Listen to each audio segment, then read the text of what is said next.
સાહેબ 30 વર્ષથી તમારી પત્ની તમને ભાવતું ભોજન, ગરમ રોટલી એ 42 ડિગ્રીમાં તમને ખવડાવે, આજ સુધી તમે કોઈ દિવસ એમ ન કીધું થેન્ક યુ દોસ્ત, તો રસોઈ બહુ સરસ બનાવે છે. એક સેલમાંથી એક સાથે આપણને એક ડ્રેસ ફ્રી આવે અને એ આપણને એમ કે ફોટો મોકલાવજો ને બેન, તો કોમેન્ટ કરીને આપણે એને કહીએ કે વેરી નાઇસ, તમારો સ્ટાફનો એટલું બધું પોલાઇટ છે, એટલા બધા સારા માણસો તમારી આજુબાજુ રહે છે. ક્ષણવાર માટે સાવી આભાસી આપણા અંતર્મનને પૂછો, actually any part of duty છે, એટલા માટે અમે હસે છે. ફેક વર્લ્ડની આપણને એટલી હદે સાહેબ ટેવ પડી ગઈ છે કે આપણે સામે રહેતા સાચા માણસને એક્સેપ્ટ કરવા જ તૈયાર નથી. અત્યારે હમણાં જ હું વિરલભાઈને રસ્તામાં વાત કરી હતી કે અત્યારે સંસ્કારી હોવું, સારા હોવું, સીધી લીટીના હોવું, ઇટ મીન્સ તમે બોરિંગ માણસ છો. તમે હોઈ જાઓ વહેલા, લે ક્યાંય ન બહાર જાઓ, નહીં તમને કોઈ વ્યસન નથી, હાવ બોરિંગ. તમે જુઓ લોકોના પેરામીટર્સ બદલાઈ ગયા છે જીવન. ઘરમાં 4 વ્યક્તિઓ રહે તોય એકબીજા સાથે સરસ રીતે ન રહી શકે. એક જ્હોન નામના એક છોકરાએ ઈશ્વરને પત્ર લખ્યો હતો, ઇન્ટરનેટ પરથી મેં વાંચ્યો હતો કે હે ઈશ્વર, તું તો કેવો મહાન છો, તો આ પૃથ્વી પરના દરેક લોકોને કેટલો બધો ખુલ્લા દિલે પ્રેમ કરી શકે છો. અમે તો ઘરમાં 4 જ જણા છીએ તોય એકબીજાને પ્રેમ કરી શકતા નથી.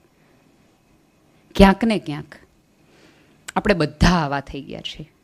બહાર આપણે સેવાના, સમાજના કેટલા લોકોના કામ કરીએ, કેટલા લોકોના મન હળવા કરીએ, પણ આપણી બાજુમાં રહેતી વ્યક્તિને હાથ પકડીને પૂછી ન શકીએ, અથવા પૂછીએ તો આપણે કોઈક વ્યક્તિ હિંમત કરીને કહેવાનું પણ શરૂ કરે મને મજા નથી, હમણાંથી મને બહુ વધુ પડતી કમર દુખે છે, તું આવી તે દુની તને દુખે છે. શરૂઆત ત્યાંથી કરીએ. અને એનું એ તમને ફેસબુકમાં એક અજાણા દેશની કોઈક છોકરી એમ કહે કે ફિલિંગ નોટ વેલ, તો આપણે એને રાજી કરવા માટે કેટલા બધા પ્રયત્ન કરીએ કે બેન તું રાજી રહે, તું રાજી નહીં રહે તો અમે બધા શું કરશું.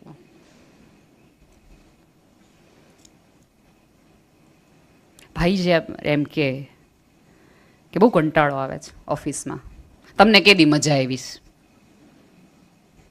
સી, જ્યારે કોઈક માણસ હિંમત કરીને પોતાની ચામડી કે પોતાની ઉખડીને પોતાના ઘાવ દેખાડી રહ્યું હોય ને, ત્યારે હાથ પકડવાનો હોય, વાહે હાથ ફેરવવાનો હોય, ખભો આપવાનો હોય, ખોળો દેવાનો હોય અને આંસુ લૂછવાના હોય.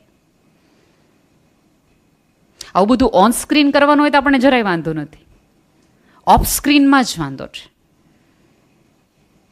આપણું પરિવાર છે ને સાહેબ, એ આમ જુઓ ને તો એક પ્રકારનું એક ક્લિનિકલ સર્જરીનું સ્ટેશન છે. તમારી વાઢકૂપ દરેક પ્રકારની થાય, તમારા તમામ સ્કેનરોમાંથી તમે પસાર થઈ જાઓ. તો આ ફેમિલી છે ને, એ માનો કે ન માનો સાહેબ, શેર બજારમાં જો રોકાણ કરતા હોય ને તો ફેમિલી પ્રાઇવેટ લિમિટેડમાં પહેલું કરજો, કેમ કે એના શેર બહુ મળતાય નથી અને એના શેર જેની પાસે રહ્યા ને એની જ પેઢીઓ તરી છે. કેટલી બધી પોલિસી લઈએ છે. એક લવ નામની પોલિસીમાં થોડીક લ્યો, એ હશે ને LIC વાળો કે કોઈ પણ પોલિસી આવીને એમ કહેશે ને કે આ ચેક, પણ એ ચેકમાં નહીં, તમને જરૂર હશે કે કોક ઊભું થઈને તમને દવા આપે, કોક માણસની જરૂર તમને પડશે, અને જે તમારો પરિવાર કે તમારા પોતાના હશે. પોતાનાપણું આટલું બધું આપણી અંદરથી ઉખડી રહ્યું છે સાહેબ. આપણું છૂટાછેડા, બ્રેકઅપ, હુકઅપ એક આમ જુઓ ને તો બીજી વ્યક્તિ સાથે તો પછી છે, પહેલાં મારી જાત સાથે વધી ગયું છે.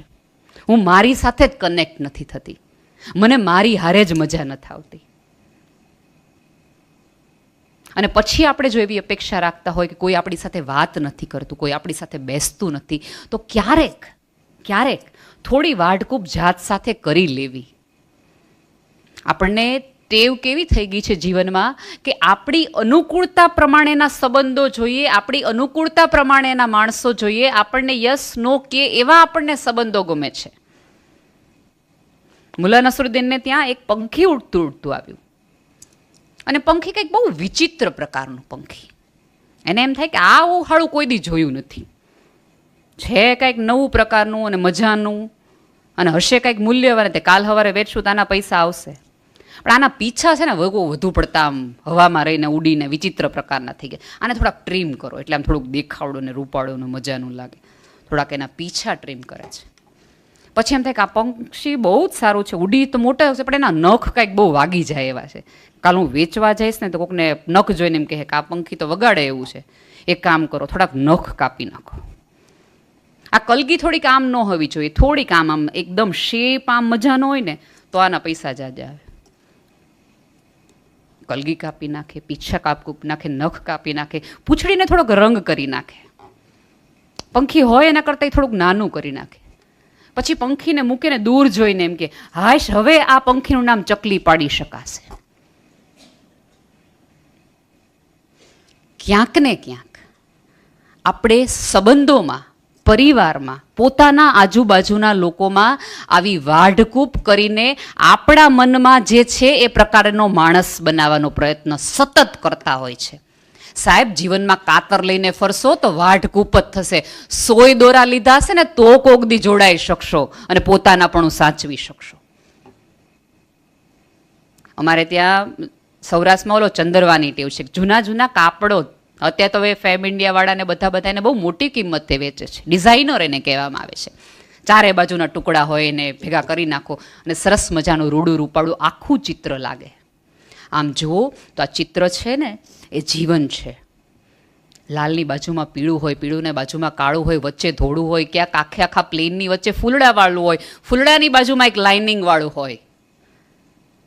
માનો કે ન માનો, આપણા ઘરમાં રહેલી દરેક વ્યક્તિ છે ને એ આ જુદી જુદી પ્રકારની છે. અને ઉપરથી જુઓ તો એ રૂડું રૂપાળું જ લાગતું હોય.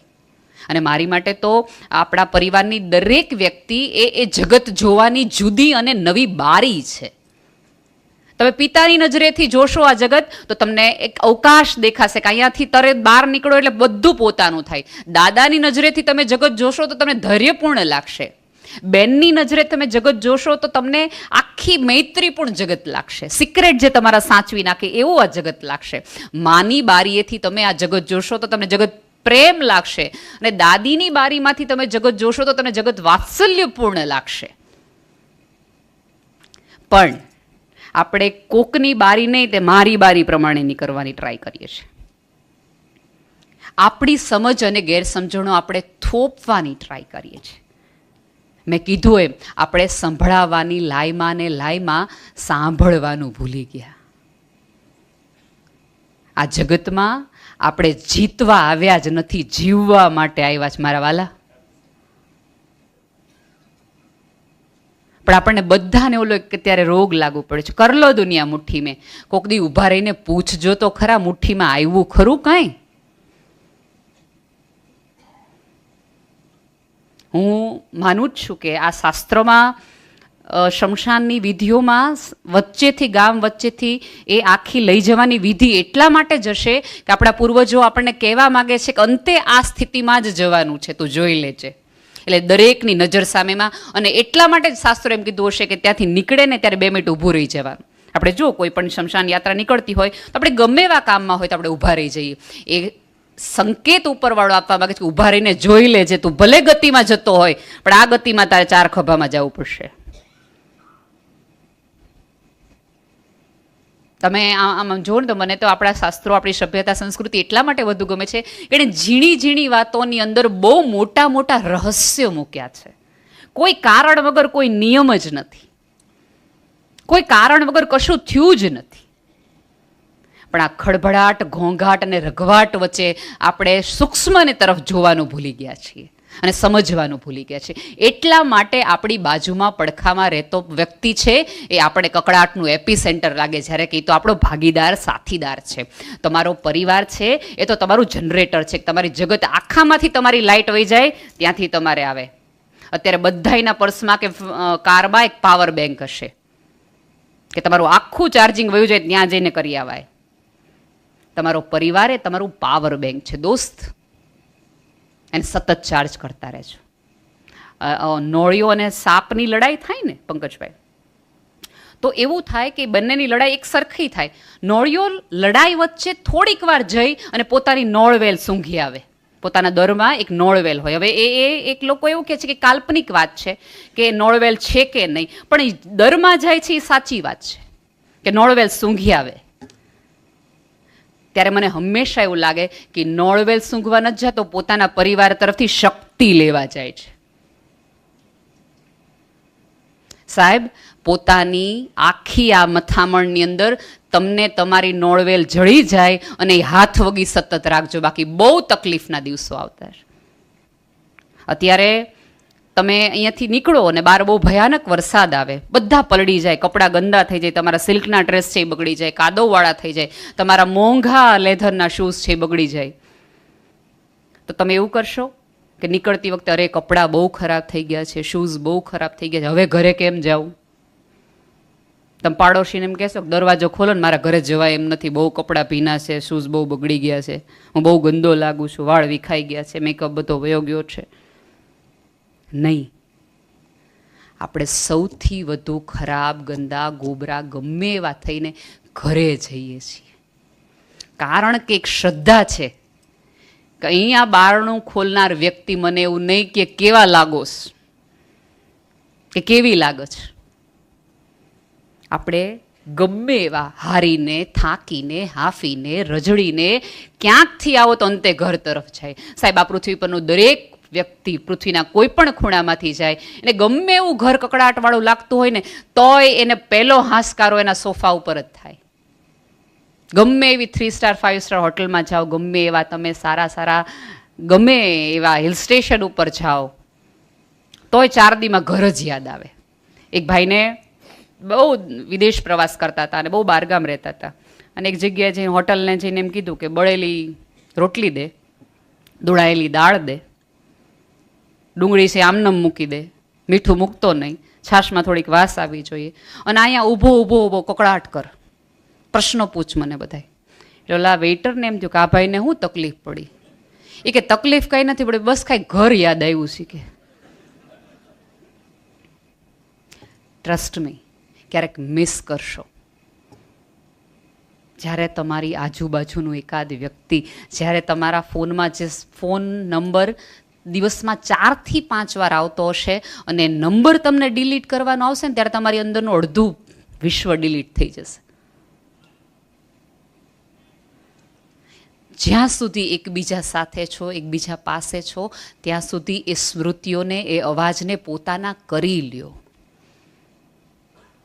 આ જગત એટલો બધો ચાન્સ નથી આપણો. તમે જુઓ, કોરોના પછી આપણે કેટલા લોકોને આપણી નજર સામે, સાહેબ તમે પથારીમાં સૂતા હો અને તમે સહેજ બે પડખા ફરો ને, તમારી બાજુની એકાદ સ્ત્રી તમને એમ કે ઊંઘ નથી આવતી, અને કાં એમ કે મેં ના પાડી હતી ઢોકળા અત્યારે રાત્રે ન ખાતા હો. થયું ને હક, માને નહીં કોઈનું. પણ જે દિવસે તમને અહક થતું હશે, તમે પથારીમાંથી આમથી આમ થશો ને ઓશિકાની બંને બાજુ તમને તમારું કોઈ નહીં દેખાતું હોય, ત્યારે તમને પડખા ફેરવાની નહીં, ઢોકળા સામે હશે ને તો ઈચ્છા નહીં થાય. કોઈક વ્યક્તિના નસકોરા તમને હાલરડા જેવા લાગશે, અને એ બંધ થઈ જાય ને ત્યારે એ રૂમનું ભેંકાર, એ 200 સ્ક્વેર ફીટનો નાનો એવો રૂમ છે ને, એ તમને 2000 સ્ક્વેર ફીટનો લાગવા માંડે કે આટલો નાનો ઓરડો આટલો મોટો લાગવા માંડે. આપણી આજુબાજુ આપણે આટલા ભંગાણ જોઈએ છીએ, આટલું બધું તોડવાનું જોઈએ છે, આટલા બધા મૂંઝારા જોઈએ છીએ, તો એ બાજુમાં રહેતી વ્યક્તિનું, પાસે હોવાની વ્યક્તિનું મહત્વ નથી અને ક્યાંક સંભાળે નથી. અને આપણે એવું જ માનીએ છીએ કે સામેવાળાની ભૂલના કારણે આ બધું થયું છે, બાકી મને તો પરિવાર એક જ રાખવો છે. સાહેબ, પરિવાર એક કરવા માટે થોડુંક ગળવું પડે, થોડુંક ભૂલવું પડે, થોડુંક જતું કરવું પડે, થોડુંક સમજવું પડે અને થોડું એડજસ્ટ કરવું પડે. સહન શક્તિ એ કોઈ દુર્ગુણ નથી.